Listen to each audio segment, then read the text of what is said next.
Hola, ¿cómo están? Bueno, hace poco terminé de leer Cien años de soledad y quería hacerles un poco una pequeña reflexión muy corta o muy sencilla realmente, porque pues es un libro de 500 páginas, entonces pasan muchas cosas y quiero como hacerles como mi reflexión. A ver, ¿qué decir de Gabriel García Márquez que no se haya dicho ya o de Cien años de soledad? Pues es una obra maestra de la literatura universal, hay un antes y un después. Gabriel García Márquez ganó Premio Nobel de Literatura gracias a toda su trayectoria, digamos, como de escritor, su trayectoria de vida. Sin embargo, pues Cien años de soledad fue como el libro que más le dio como ese premio, ¿no? Eh, Muchos reconocimientos, es un libro que cuenta mucho la historia de Colombia a través de la familia Buendía y Guarán, ¿sí? Una familia tradicional colombiana, sin embargo, pues con mucha disfuncionalidad, ¿no? Cosa que pues hoy se vive mucho en diferentes familias normales. En fin, qué decir, pues para mí es una obra maestra, tenía como que mucho respeto en leerla. Y bueno, me aventuré, creo que es un libro que envejece fácil, envejece bien, envejece bonito. Es un libro que lo que dicen es que hay que leerlo en diferentes etapas y momentos de la vida, pues, y creo que ahorita en este momento personal en mi vida es maravilloso que haya llegado, o sea, siento que está en el momento perfecto, estoy viviendo una etapa increíble, una etapa muy bonita en lo personal, y bueno, para mí es perfecto en este momento. Y qué decir, pues nada, Gabriel García Márquez en muchas entrevistas y en muchos momentos lo que menciona es que él básicamente no inventó nada, sino que él escuchó todo. Y él escuchó todas estas historias que él cuenta en el libro, todos estos relatos los escuchó de sus abuelos, de la familia, en Aracataca, Magdalena. Entonces, y yo creo que en parte es así, ¿saben? Porque, a ver, Colombia es un país marcado por las guerras y por la muerte, por el dolor, pero también es un país que tiene muchos mitos y leyendas, ¿no? O sea, aquí hay muchos mitos en los pueblos, de un montón de cosas que pasaron o no pasaron, imaginación, realismo, como lo queramos ver, pero hay muchas historias, ¿sí? Entonces, bueno, realmente pues, está como contado desde ese punto de vista. Pero bueno, la historia de Cien años de soledad, el inicio es bastante importante, yo creo que es lo que más tenemos en la cabeza, ¿no? Y es como eh, el coronel Aureliano Buendía frente al pelotón de fusilamiento ha de recordar el día que su padre lo llevó a conocer el hielo. Y uno dice, bueno, Macondo era una aldea de 20 casas y ahí sigue, ¿no? Porque me lo aprendí mucho, pero digo, pucha, el hielo en una selva, en una aldea donde era la selva, pues claro, ahí era la imaginación, ¿no? Ahí entra todo el mundo imaginario de los gitanos. En ese momento los gitanos estaban en todo el mundo y los gitanos llegaban mucho a Macondo con un montón de fantasías, de historias, el hielo, los tapetes voladores, o sea, como las alfombras, bueno, un montón de cosas bastante increíbles, que fue un poco lo que atrapó la vida de José Arcadio, ¿no? José Arcadio es el esposo de Úrsula, el papá de Aureliano, y él es el que empieza a transformar su vida, ¿no? Ellos llegaron a poblar Macondo, digamos que llegaron a construir Macondo, pero el tipo se perdió, o sea, al final él lo que hizo fue dejar Macondo, dejar el pueblo, dejar su vida para centrarse en los inventos, o sea, él quería ser inventor, él quería cambiar el mundo, él quería descubrir todas esas cosas que Malquiades le decía que era el gitano líder, digamos que tenía mucha sabiduría, le contaba de todos sus viajes, sus experiencias, su vida, y él lo que quería era hacer eso, o sea, él quería experimentar eso realmente, lo cual pues chévere, o sea, es interesante, pero pues él se apartó de su vida, su familia, se encerró de alguna forma y pues Úrsula de alguna manera fue la que tuvo que empezar a sacar la familia adelante. Entonces por eso es un personaje que a mí me gusta mucho porque es la figura de la mujer, es la matrona, es la mamá, es la mujer que resolvía, que hacía, que construyó la casa, que empezó a vender caramelitos de animalitos, o sea, una mujer completamente, vivió más de 100 años, para mí fueron como 200, porque la verdad en todo el relato la vi, pero fue una mujer completamente, o sea, fuerte, valiente, como con mucha energía. La verdad es que yo la veía enérgica, esas mujeres que al final se quedó ciega, pero a pesar de estar ciega, ella sabía dónde estaba todo, ella se daba cuenta de todo. Es como la mamá, que sabe todo. Y bueno, a la final, la historia de una familia que es marcada por pues, 100 años de soledad, al final se centra en Macondo. Macondo es como el principal. Bueno, además hay que tener en cuenta que a Macondo llegaron, pues llegó la industria, llegó el progreso, llegó el cine, llegó la televisión, llegó el cine, perdón, llegó el ferrocarril, llegó la industria bananera, llegó la música, llegaron los turcos con sus, con sus mercados. Los turcos que sabemos que son los libaneses, ¿no? Acá en Colombia normalmente le decimos turcos a los libaneses, pero no son turcos de Turquía, ¿no? Pero bueno, a la final son comerciantes también. Ellos llegaron también como con su mercado, sus negocios, y nada, Macondo empezó a crecer muchísimo. Y asimismo la familia, la familia Iguarán empezó a crecer, hijos, nietos, bisnietos, tataranietos, pero todos marcados por la misma maldición, de alguna forma. Bueno, muchas maldiciones, tuvieron muchísimas maldiciones, pero entre esas también es una de las principales y que mencionan en el libro, y por eso es que en muchos casos Úrsula decía, en algún momento decía, es que yo no voy a criar a ese niño, yo no lo voy a cuidar, no lo voy a criar si le ponen el mismo nombre de Arcadio, Aureliano, no sé qué. Y lo peor es que todos le seguían el mismo nombre, ¿no? O sea, era como el nombre insignia, Aureliano 1, 2 y 3, alguna cosa, pero tenían el mismo nombre del abuelo, del tío. Y ahí empezó como toda la maldición, ¿no? O sea, ese linaje de alguna forma se fue como de generación en generación, no solo en los hombres, sino también en las mujeres, ¿no? Úrsula, Amaranta, Remedios, bueno, la familia empezó a crecer mucho más, ¿no? Llegaron pues las esposas de los hijos, llegaron pues los nietos, bueno, a la final parte del relato de lo que menciona, hay una parte donde Úrsula, ya estando vieja, pues ya mucho más vieja, y ya el coronel ya retirado, Aureliano, ella le dice, ella ya estando ciega, ella le dice, es que me di cuenta que tú nunca aprendiste a amar. Y de lo que mencionan en el libro es que ellos nacieron sin la capacidad de amar. Eso fue algo que ellos, que todos tenían unas características diferentes, ¿no? O sea, cada uno los reconocía, así se llamaran igual, uno sabía quién era quién, ¿sí? Pero lo que sí los identificaban es que ellos nunca tuvieron la capacidad de amar. Y el relato de Úrsula pues es bastante fuerte porque es como decir, a pesar de que yo era tu mamá, tú nunca me amaste. Es más, él ni siquiera se amó, ellos no se amaron ellos mismos, pues si no se amaban ellos mismos, pues no podían amar a alguien más. Entonces, nunca aprendieron a amar, vivieron bastante ensimismados, eran muy retraídos, a la final cada uno empezó, el uno con la pelea de gallos, el uno empezó, se fue con los gitanos, el otro pues se fue a la guerra, el otro por allá pues trabajando con animales, teniendo otra vida alterna, se casó, pero vivió, fue con su amante, manteniendo un matrimonio falso, bueno, en fin, ahí pasó de todo.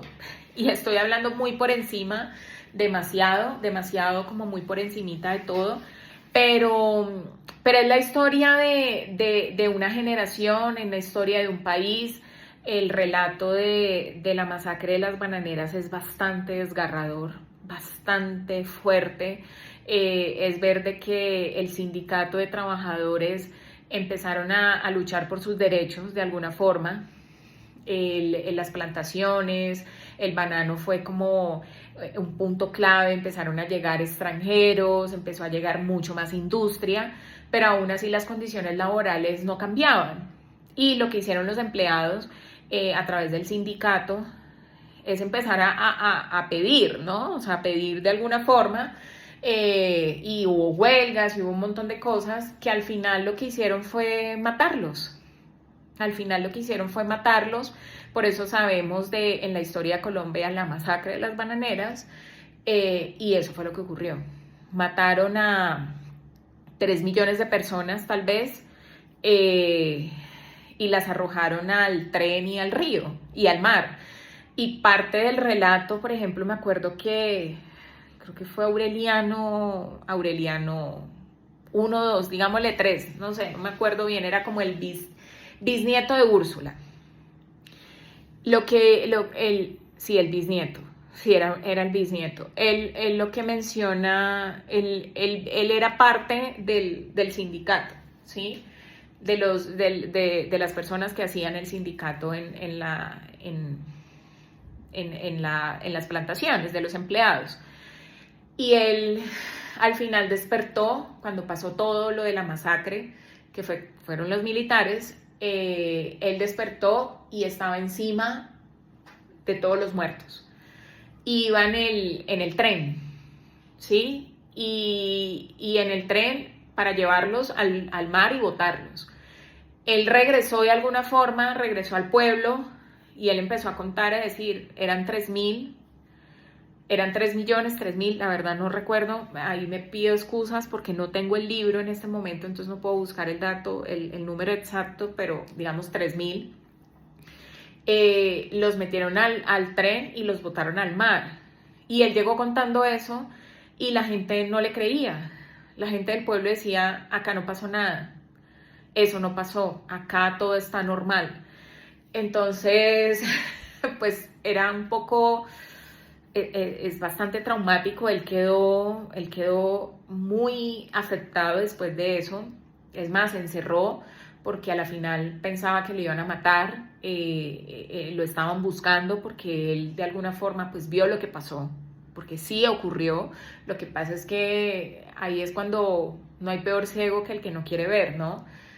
Están pasando las cosas y pues no lo quieres ver de alguna manera. Y bueno, él murió y al final, antes de morir, dijo, acuérdate que fueron 3 millones. Entonces, él siguió con eso y pues eso pasó. Y es un poco el relato colombiano, ¿no? Es un poco lo que pasa, ¿no? Tantas muertes, tantas masacres, nadie responde, no hay hay muchas víctimas, hay mucho dolor, hay mucha tristeza. Colombia todavía sigue llorando sus muertos después de tanto tiempo, pero no hay justicia, ¿sí? Entonces esto fue un poco lo que pasó en la masacre de las bananeras y bueno, a partir de ese suceso, pues Macondo empezó a retroceder, también Macondo, digamos que empezó a echar para atrás de alguna forma, fue porque hubo 4 años de lluvias intensas, no dejó de llover un solo día en 4 años y pues eso acabó con el pueblo, ¿no? De alguna forma acabó con las casas, acabó con la vida, acabó con los animales, dañó todo por su paso, ¿no? Pues 4 años seguidos que llueva es algo que no... Y no solamente una llovizna, era lluvia fuerte. Y en Macondo pasaron muchos sucesos, me acuerdo también al inicio, Macondo tuvo el tema del insomnio, ¿no? Entonces el insomnio fue, no podían dormir, no dormían, o sea, literal, no dormían, no les daba sueño, y pasaban así, todo el tiempo en vela, como decimos acá en Colombia, en vela.